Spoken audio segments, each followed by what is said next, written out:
Hey guys, welcome back to my channel. So it's been a month since I've had my iPhone SE and I thought of like doing a 1 month update with you guys. I know a lot of you are curious to see or to know what's my review or what I think of the iPhone SE. This is like my main phone, as you guys may have already know. I've upgraded my iPhone 6s to this, so my comparison would only be, you know, between my old 6s to the new iPhone SE. Yeah, I've been using this for the past month or so, and so far I've been really liking it. I did a lot of like video about the battery and all that, but this time I also wanted to share with you guys the problems that I've encountered with the iPhone SE ever since I got it. So honestly, I don't really have that much expectation with regards to the iPhone SE because, as we guys all know, this is a budget iPhone from Apple, but nonetheless my expectation was still there because it has like the A13 chip that you can get from the iPhone 11 and iPhone 11 Pro.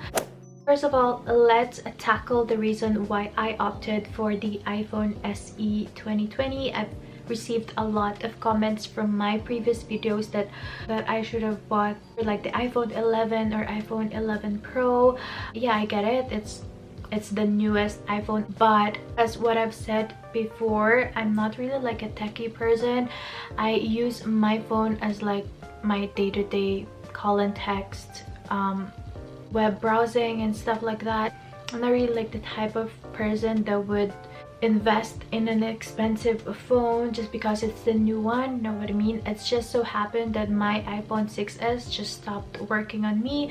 The battery health on my iPhone 6s was 66%, which if I use my camera for like 45 minutes straight, I have to like charge it. So that's why I decided to upgrade my phone, and luckily the iPhone SE is just as compact as the iPhone 6s. I'm so used to this body type because my hands are small. This fits my hand perfectly, so I really like prefer the size of this iPhone. And then of course, second why I wanted this phone is the price point. Obviously it's a budget phone with the A13 chip from the newest models like the iPhone 11 and iPhone 11 Pro without paying for a hefty amount of price. Obviously that's a major point why I purchased this, because it's cheap, it's affordable, it's efficient, and it's just what I need. So yeah, that's that. And then of course, this would sound a little bit like broken record, but because of the Touch ID, I really love Touch ID. I am so used to Touch ID, especially nowadays. We all know that the Face ID isn't that very helpful because we always like wear masks. I know I'm like very like laid back, but that's just me. I just never really prioritized techie products like phones. As long as it works, it's fine for me. And next is of course the sound. I really do appreciate the sound quality of this phone. It's so amazing, guys. It's so loud, it's crisp, it's everything I could ever ask for in a smartphone. No complaints whatsoever. When you watch something, you don't necessarily like need a speaker, whereas in my old phone, in the 6s, like it's kind of loud, but at the same time, sometimes if I really like to blast my music, I would still use a speaker. But with this phone, I don't really have to use anything at all. And then the next one would be the overall look of the phone. I love this. It's very slick looking. As you can see, it's very tiny, it's very compact. I love the wide design.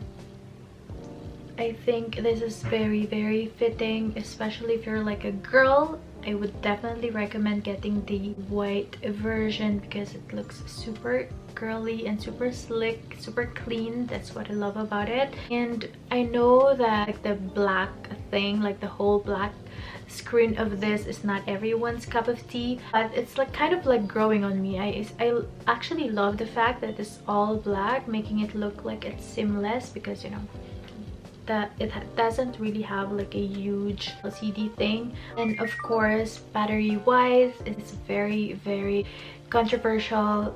I don't understand all the hate. I'm sorry, but I get a lot of views from this phone. I'm not a gamer. First of all, I'm just like an everyday consumer. So for me, this is an acceptable phone. I know not everyone would agree, and I do understand that, but as for me, I think I'm like the consumer target of this phone because my old phone was the iPhone 6s. I do really believe that the reason why Apple decided to launch the iPhone SE that looks exactly like the iPhone 8 and the iPhone 6s, because their main target are the ones who are still using their old phones like the 6s and the iPhone 8. Like myself, I've used my iPhone 6s for the last 5 years. So I think the main reason why they decided to come up with this one is because they wanted those people, you know, us, to upgrade to like a better phone that we can still use in 5 years time or more. It did a lot of video tests with this phone, especially with the battery life. So if you haven't seen that, guys, I would link all of the videos down below so you guys could see. I used it with the LTE, I used it with the Wi-Fi, and yeah, it lasted me for a while. And then of course, I think the last would be the camera quality.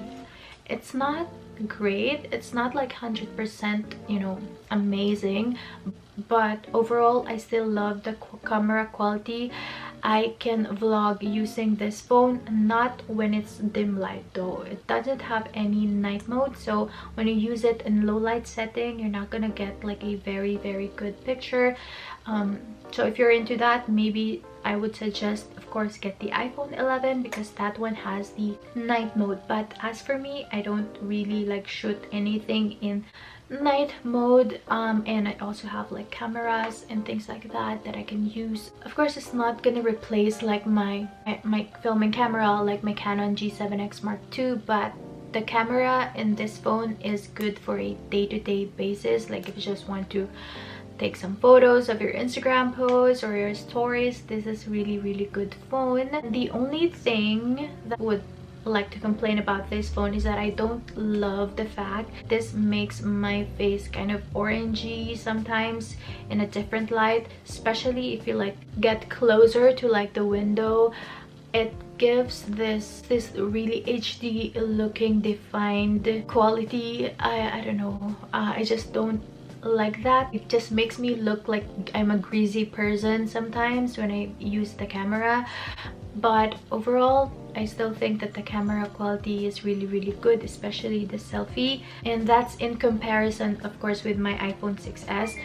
And then next would probably be the efficiency that I get from this phone. I mean, I edit all of my videos using my phone. I'm just so used to it, instead of just using, you know, laptop to edit some videos, because I love the applications, especially the Viva Video and the iMovie. That's what I use to edit all of my videos. So it's very efficient, it's very fast. I can edit my video in no time at all.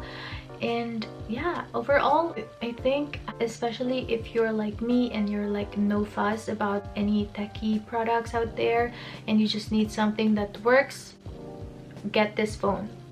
But of course, with regards to cons, I've experienced some trouble using this phone because this is a budget phone and I don't necessarily have like high expectations. I still feel like I am kind of disappointed with the things that I've experienced using this phone. I'm gonna insert some videos that I took.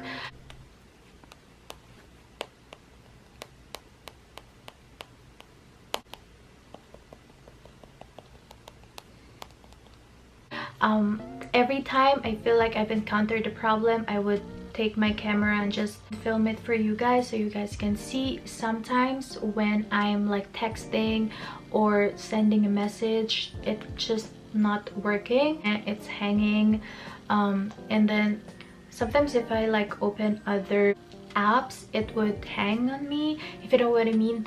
I didn't expect that at all. Well, I would probably expect that in an older phone but not in a newer phone like the iPhone SE. So I'm kind of disappointed that that happened, although I feel like that didn't happen anymore once I updated the iOS to 13.5. But yeah, those are just the problems that I've encountered. I mean, it's not really like a big deal. You can just exit the app and then open it again, but at the same time, mind you, I've been using this only for a month and that happened. I mean, yeah, I would expect that to an older phone but not to the new iPhone SE, right? Yeah, that's just everything I wanted to share with you guys. This is a very short video about my update with the iPhone SE, but overall I still hope that you find this helpful, and if you have any questions, of course you can leave them all down below and I'll try to answer everything. And you can also send me some messages on Instagram. I also try to reply as much as I can. I do receive a lot of messages though, so sometimes I can't really reply to any of your messages. Also, thank you guys so much for watching my videos and for subscribing, and I really appreciate every one of you. And yeah, that's everything in this video, guys. I'll see you in my next one. Bye. Yeah.